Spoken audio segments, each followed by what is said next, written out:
সবাইকে অগ্রিম ঈদ মুবারক। সৌদিতে গতকালকে জিলহজ মাসের চাঁদ দেখা গিয়েছে। 26শে মে হজ, 27শে মে ঈদ। সবাইকে অগ্রিম ঈদ মুবারক। আসসালামু আলাইকুম ওয়া রাহমাতুল্লাহি ওয়া বারাকাতুহু। আপনারা যারা কোরবানি দিবেন, আজ থেকে চুল নখ এগুলা কাটবেন না। সবাই এই 10 দিন বেশি বেশি করে ইবাদত করার চেষ্টা করবেন।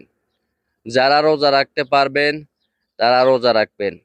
যদি সব দিন রোজা রাখার সাধ্য না হয়, অন্তত হজের দিন 26শে মে সবাই রোজা রাখবেন। 26শে মে যে ব্যক্তি রোজা রাখবে তার এই বছরের গুনাহ মাফ হবে, এবং কি আল্লাহ যদি হায়াতে বাঁচা রাখে আগামী সামনের বছরের গুনাহ মাফ হবে। জিলহজ মাসের এই শেষ 10 দিন বেশি বেশি করে ইস্তেগফার পড়ার চেষ্টা করবেন, বেশি বেশি করে সুবহানাল্লাহ পড়ার চেষ্টা করবেন, বেশি বেশি করে দুরূদ শরীফ পড়ার চেষ্টা করবেন, এবং কি সবার কাছে আরেকটি রিকোয়েস্ট, সবাই সবার সাথে ভালো ব্যবহার করার চেষ্টা করবেন।